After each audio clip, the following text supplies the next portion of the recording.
सबको जय मसीह की परमेश्वर सभी को आशीष करे। आइए हम पढ़ेंगे रोमियो 5 अध्याय का 18 और 19 वचन क्या लिखा है। इसलिए जैसा एक अपराध सब मनुष्य, कितना एक अपराध, पहली बात यहाँ लिखी एक अपराध, जैसा एक अपराध मनुष्य के पूरी तरह पाप में गिरा देती है। एक अपराध, ज़्यादा अपराध नहीं, एक ही मिस्टेक, एक ही गलती, एक ही अपराध है। आगे क्या लिखा है, के लिए दंड की आज्ञा का कारण हुआ। एक ही अपराध करने से पूरे मनुष्य जितना पैदा होते जा रहे हैं और होने वाले हैं, दंड की आज्ञा का कारण हुआ। दंड मिलना ही मिलना है, ये निश्चिंत है कि दंड मिलेगा ही मिलेगा। ठीक है, वही अगर ये वचन को देखेंगे तो दंड मिलना ही मिलना है एक मनुष्य के अपराध के कारण, क्योंकि एक ही मनुष्य से सभी पैदा हुए, एक ही मनुष्य बनाया गया, एक ही स्त्री बनाया गया जिससे सभी पैदा हुए। हालेलुया। और आगे क्या लिखा है, वैसा ही एक धर्म का काम भी सब मनुष्य के लिए जीवन के निमित्त धर्मी ठहराई जाने का कारण हुआ। वैसे एक मनुष्य, एक काम जो यीशु मसीह ने किया, धर्म का काम किया, कभी झूठ नहीं बोला, कभी पाप नहीं किया, कभी चोरी नहीं किया, कभी गलती नहीं किया, कभी किसी को मारा नहीं जिस तरह लोगों ने मारा है, कभी किसी को नहीं मारा, एक ही धर्म का काम किया, परमेश्वर की आज्ञाओं को माना। इसलिए बहुत लोग धर्मी भी ठहरेंगे और बहुत लोगों पे दंड का कारण नहीं होगा, बहुत लोगों के ऊपर दंड नहीं आएगा यीशु मसीह पे विश्वास करने के द्वारा। जो यीशु मसीह विश्वास करता है तो यीशु मसीह विश्वास करने के द्वारा उसके ऊपर से दंड खत्म हो जाता है। ऐसा रोमियो 8 अध्याय का पहला वचन में भी लिखा है। अगर आप यीशु मसीह विश्वास करते हैं तो आप पे दंड की आज्ञा नहीं है। अगर आप विश्वास नहीं करते हैं तो आपके कर्म के अनुसार आपका न्याय किया जाएगा और फिर आपको दंड मिलेगा। हालेलुया। आइए 19 वचन, क्योंकि जैसा एक मनुष्य की आज्ञा न मानने से बहुत लोग पापी ठहरे।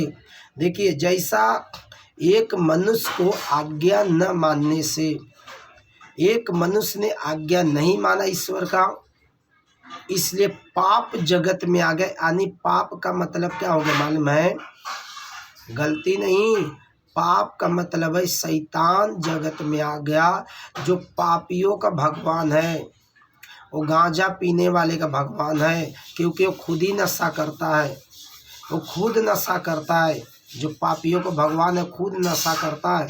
इसलिए आज लोगों में जातिवाद आ गया। जातिवाद इसीलिए आ गया कि लोग पहचान नहीं पा रहे हैं। तो किसी के अंदर गांजा की नशा है, किसी के अंदर दारू की नशा है, किसी के अंदर गुटखे की नशा है, किसी के अंदर झगड़े की नशा है, किसी के अंदर चोरी करने की नशा है, किसी के अंदर बेईमानी करने की नशा है, किसी के अंदर किसी को सताने की नशा है। तो ये कई प्रकार की नशा है, वेश्यापन की नशा है, बहुत लोगों के अंदर बहुत प्रकार की नशा है। कोई भी बिगर नशे का ही नहीं, हम मसीह लोग भी बिगर नशे के नहीं है। हमारे अंदर धर्म के काम करने के नशा है, हमारे अंदर यीशु के पीछे चलने की नशा है, क्योंकि मन के ऊपर सब कुछ है। अगर संसार का ईश्वर जो पाप है, पाप का मन अगर दिमाग के अंदर है तो आदमी पाप के तरफ भागेगा। अगर मसीह का मन है तो आदमी धार्मिकता की तरफ भागेगा। दो ही धर्म है, एक है पाप, एक है पुण्य, एक है स्वर्ग जाने का रास्ता, एक है नरक जाने का रास्ता। दो ही है यहाँ पे। जो लोग बोलते धर्मी धर्मी, ये मेरा धर्म तुम्हारा धर्म, धर्म नहीं है, वो जातिवाद है। धर्म उसको बोलते हैं जो पाप को छोड़ के, बुराई को छोड़ के अपने चाल को पहचान ले और ईश्वर के करीब जाने की कोशिश करे, उसको बोलते धर्मी। धर्मी पाप से छूट जाता है और धर्म के पास चलने लगता है। तो जिस तरह एक मनुष्य के द्वारा पाप जगत में आया, वैसे ही एक मनुष्य की आज्ञा मानने से बहुत लोग धर्मी ठहरेंगे। बहुत लोग धर्मी ठहरेंगे। यहाँ पे मनुष्य यीशु मसीह की आज्ञा इसीलिए मानता है क्योंकि पवित्र आत्मा जो है मनुष्य के मन को बदलता है, पवित्र आत्मा चंगाई देता है, पवित्र आत्मा छुटकारा देता है, पवित्र आत्मा बीमारी को दूर करता है, पवित्र आत्मा मन को बदलता है, पवित्र आत्मा नशे से छुड़ाता है।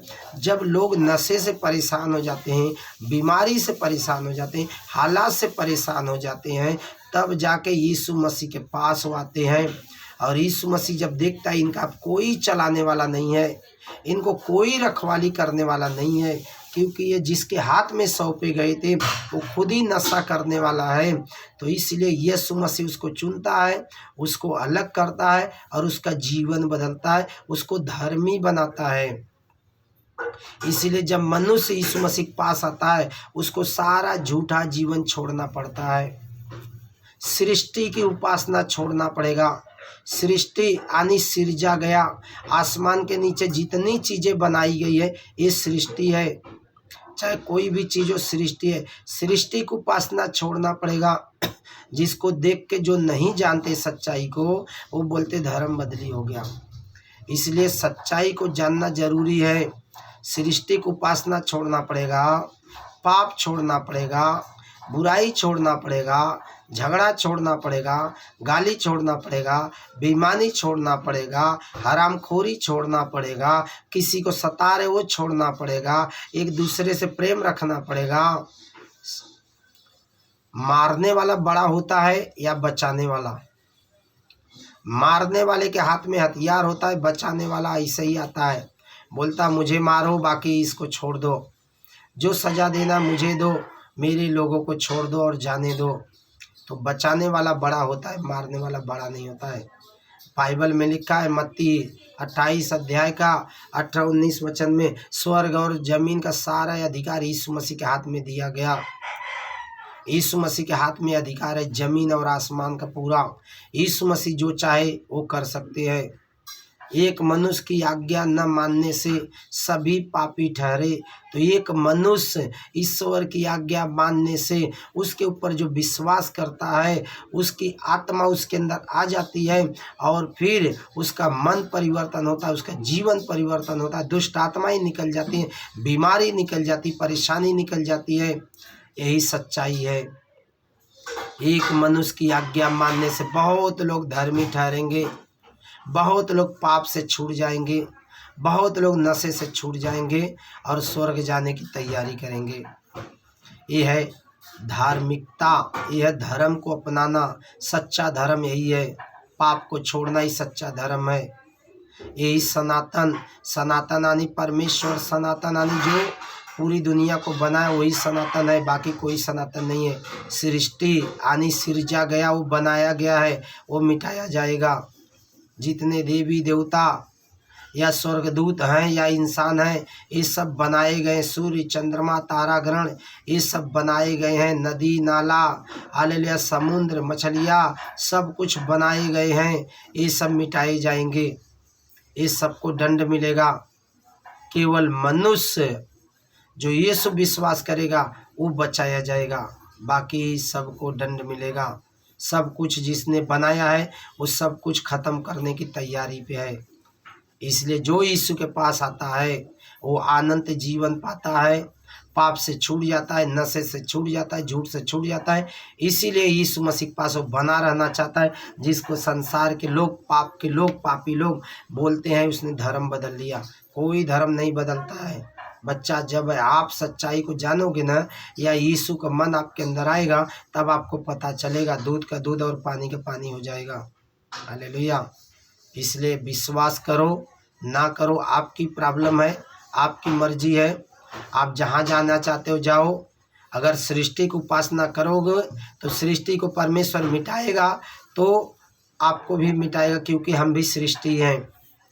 लेकिन यीशु पे विश्वास करोगे तो यीशु मसीह सृष्टि नहीं है, वो सृष्टि करता है। और जो सृष्टिकर्ता को मानेगा, उस पे ऊपर विश्वास करेगा, ईमान लाएगा, वो मिटाया नहीं जाएगा। जिस तरह सृष्टिकर्ता युगान युग के लिए अमर है, उसी तरह हम भी अमर हो जाएंगे। अब सृष्टि को आप मानोगे तो मिटाए जाओगे, सृष्टिकर्ता को मानोगे तो बचाए जाओगे। चुनाव आपके हाथ में है, आप जिसे चाहे वोट दे सकते हैं। यीशु मसीह को भी वोट दे सकते हैं, और शैतान जो पाप है, जो पाप करवाता है, उसको भी आप वोट दे सकते हैं। आपकी प्रॉब्लम आपकी है, आपकी मर्जी है, जिधर जाना है जाओ। अच्छा लगे धन्यवाद, बुरा लगे तो भी धन्यवाद, क्योंकि प्रभु कहता है मैं भले और बुरे दोनों पे सूर्योदय करता हूँ, मैं धर्मी और अधर्मी दोनों पे मैं अपना दया करता हूँ। और मैं प्रार्थना करूंगा कि प्रभु आप पे दया करे, आपके मन को बदले, आपके जीवन के बदले और आपके विचारों को बदले। हम धन्यवाद करते पिता, हमारा भारत देश प्रभु सभी पे दया कीजिए प्रभु। हर एक पाप को पहचानना चाहिए प्रभु, और पाप से छूटना चाहिए, बुराई से छूटना चाहिए, अंधकार की शक्ति से छूटना चाहिए। खुदा दया कीजिए, आपकी महिमा आपकी प्रशंसा हो पिता। आशीष किया, धन्यवाद करते पिता, प्रार्थना सुना, धन्यवाद करते पिता, यीशु के नाम से मांगते, आमीन आमीन।